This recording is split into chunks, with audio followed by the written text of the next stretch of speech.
엔비디어에 대한 분석가들 사이에서의 가치평가는 보유 등급을 받았으며 높은 밸류가 해당 등급의 주요 요인이었습니다. 200% 이상의 상승 이후에도 이 주식은 분석가들 사이에서 여전히 보류 상태로 유지되며 최근 가이더스는 11명은 매수 이상, 24명은 보류 이하로 평가했습니다. 다시 말하지만 하락세는 회사의 높은 성장 전망을 중심으로 전개되는 것 같습니다. 지난 1년 동안 주가가 3배나 올랐다는 것은 현재 보유 등급이 당시보다 더 정확하다는 것을 의미하지만 이 기사에서는 엔비디어가 여전히 더 많은 상승 여력을 갖고 있는 이유에 대해 논의할 것입니다. 엔비디어가 어떻게 세계에서 가장 가치 있는 회사가 되었는지 요약.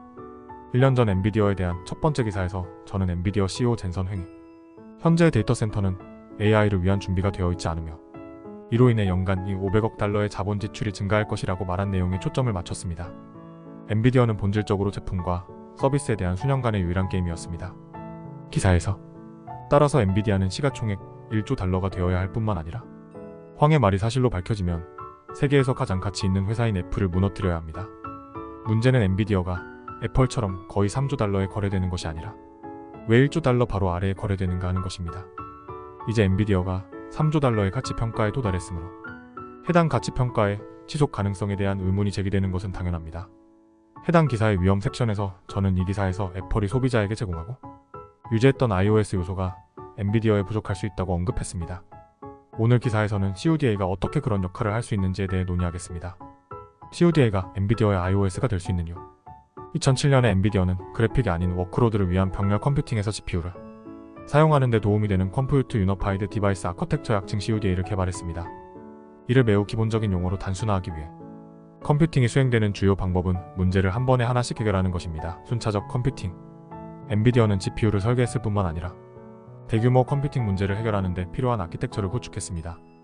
더 작은 문제로 나누어 동시에 또는 병렬로 해결합니다.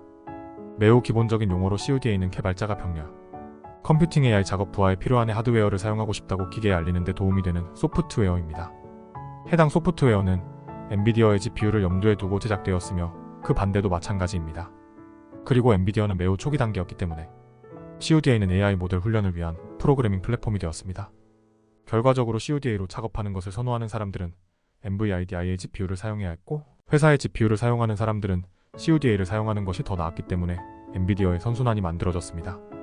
내 생각에 이것은 엔비디어의 강세장에서 중요한 부분이며 애플의 아이폰과 유사한 점이 있습니다.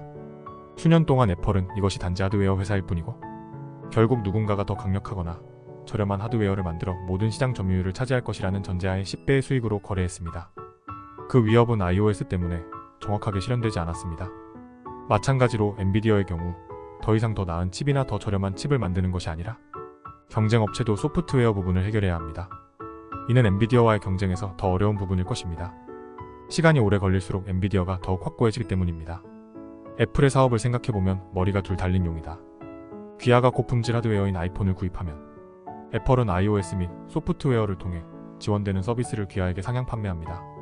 iOS에 힘을 실어준다는 것은 아이폰을 구입하는 소비자가 다른 애플 하드웨어 제품으로 전환할 가능성이 낮고 소비자 종속이 발생한다는 것을 의미합니다. 마찬가지로 엔비디어의 경우 오늘날 소비자는 GPU가 시장에서 최고라고 인식되기 때문에 GPU를 구입합니다. 그러나 해당 GPU의 기능을 활성화하는 데 필요한 소프트웨어 구성 요소도 있습니다.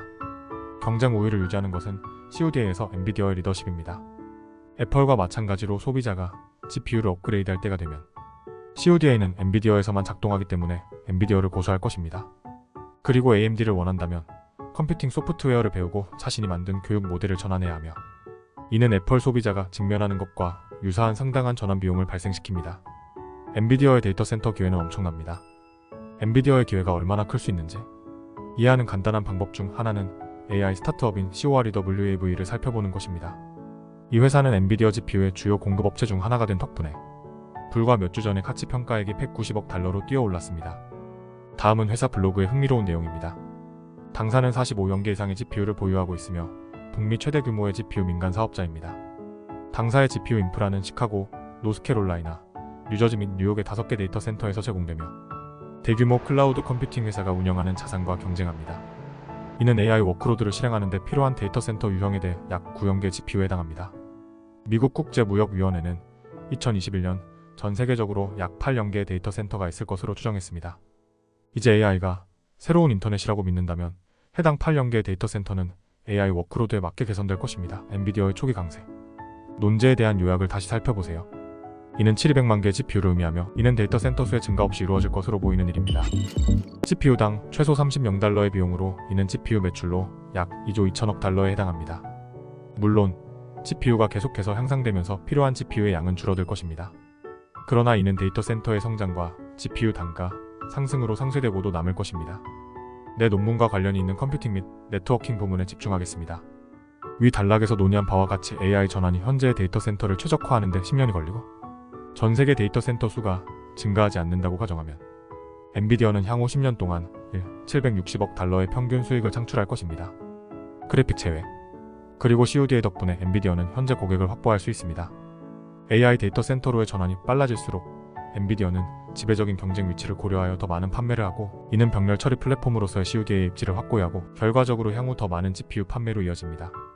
서비스형 AI 교육 플랫폼과 기업용 맞춤형 AI 모델을 제공하는 DGX 클라우드 비즈니스도 있는데 이는 엔비디어의 경쟁력을 더욱 강화하는 데 도움이 될 수 있습니다. 결과적으로 회사는 컴퓨팅 및 네트워킹만으로 향후 10년 동안 현재 67%의 마진을 유지하고 평균 180억 달러의 영업이익을 창출할 가능성이 높습니다. 순이자 소득이 현재 8억 2천만 달러가 아닌 0달러라고 가정해보겠습니다. 해당 수익에 대한 현재 법인세율을 적용하면 엔비디어의 수입은 930억 달러가 됩니다. 이는 엔비디어가 AI로의 전환에 10년이 걸린다는 가정하에 31배의 순이익으로 판매하고 있음을 의미합니다. 이전 세계 데이터 센터 수가 증가하지 않습니다. 3게임 및 자동차와 같은 기타 고성장 분야는 10년 동안 돈을 벌지 못합니다. 이 세 가지 요소가 얼마나 가능성이 없는지 고려할 때 저는 밸류에이션에 많은 안전 마진이 있다고 느끼고 매수 의견을 반복하게 됩니다. 경쟁이 다가오고 있다. 엔비디어의 지배적인 위치를 놓고 경쟁이 다가오고 있다는 조짐이 있습니다. 첫 번째는 아마도 애플 인텔리전스일 것입니다. 애플 인텔리전스가 엔비디어를 위협하는 데에는 두 가지 주요 이유가 있습니다. 첫 번째는 애플 잉크, AAPL가 자체 칩을 사용할 것이라는 점입니다. 즉, AI가 새로운 인터넷이 되더라도 엔비디어는 애플 장치에 진출하지 못할 것입니다. 두 번째 문제는 애플이 기기에서 AI 작업의 대부분은 아니더라도 일부를 수행한다는 것입니다. 이는 엔비디어의 GPU가 대부분 데이터 센터에 있을 것이라는 점을 고려할 때 기업이 본질적으로 일종의 엣지 AI를 수용하는 경우 엔비디어 GPU의 사용이 예상보다 적을 수 있음을 의미합니다. 주의해야 할 또 다른 문제는 매출 집중이다. 엔비디어 매출의 상당 부분을 차지하는 미스터리한 고객이 하나 있습니다. 한 고객인 고객어에 대한 판매는 2024 회계연도 총 수익의 13%를 차지했으며 이는 컴퓨팅 및 네트워킹 부문에서 발생했습니다. 고객어를 포함하여 시스템 통합업체 및 유통업체를 통해 당사 제품을 주로 구매하는 한 간접 고객은 컴퓨팅 및 네트워킹 부문에서 발생하는 2024 회계연도 총 수익의 약 19%를 차지한 것으로 추정됩니다. 우리의 예상 컴퓨팅 및 네트워킹 수요는 계속 집중될 것으로 예상됩니다.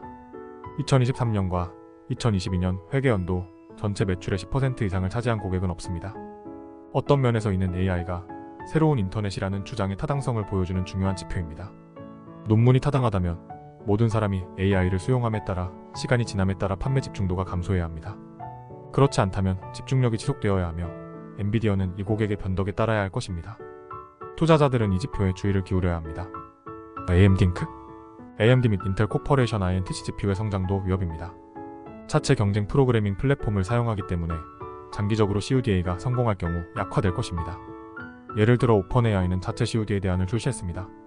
한편 미터는 CUDA를 약화시키도록 설계된 엔비디어와 AMD GPU 간의 상호 운용성을 향상시키는 소프트웨어를 출시했습니다. 로이터에서 소프트웨어는 칩을 사용할 개발자, 생태계를 구축하려는 칩 제조업체에게 주요 전쟁터가 되었습니다.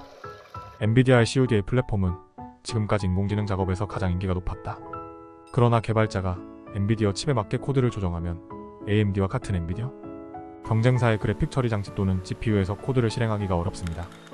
미터는 이 소프트웨어가 고정되지 않고 칩 간을 쉽게 교환할 수 있도록 설계되었다고 말했습니다. 내 생각에는 이러한 노력이 아직 경쟁 역학을 바꾸지는 못했지만 투자자들이 엔비디어를 평가할 때 주목해야 할 핵심 전투입니다. 결론 엔비디어는 여전히 매력적입니다. 지난 12개월 동안 주가가 인상적으로 상승했음에도 불구하고 엔비디어는 데이터 센터용 CPU 판매의 엄청난 기회 덕분에 여전히 운영할 여지가 있습니다. 엔비디어의 CUDA는 또한 회사가 GPU 부문에서 80%의 점유율을 계속 유지할 수 있다는 높은 확신을 제공합니다. 그러나 가장 큰 위험은 거대 기술. 기업들이 공급망의 컴퓨팅 플랫폼 부분에서 엔비디어의 리더십을 몰아내기 위해 최선을 다하고 있다는 것입니다. 그렇긴 하지만 이 위험은 아직 실현되지 않았으므로 주식은 특히 하락시 매수 포지션으로 유지됩니다. 그러나 시장은 결코 제로섬 게임이 아니며 CODA를 제거하려는 이러한 시도는 AMD와 인텔에도 도움이 될 수 있습니다. CNBC는 최근 엔비디아가 AI 칩의 80% 점유율을 보유하고 있다고 보도했다. 따라서 이는 하늘 높은 마진으로 엔비디아로 향하는 매출이 잠재적으로 1조 8천억 달러에 달하는 것입니다. 이는 데이터 센터 수익일 뿐이므로 게임 및 기타 업종은 제외됩니다. 따라서 자본 지출 주기가 10년이 걸린다고 가정하더라도 그리고 더 적게 걸릴 가능성이 높음의 경우 엔비디아의 분기당 평균 매출의 경우 440억 달러는 2023년 전체에 비해 거의 2배가 될 것입니다.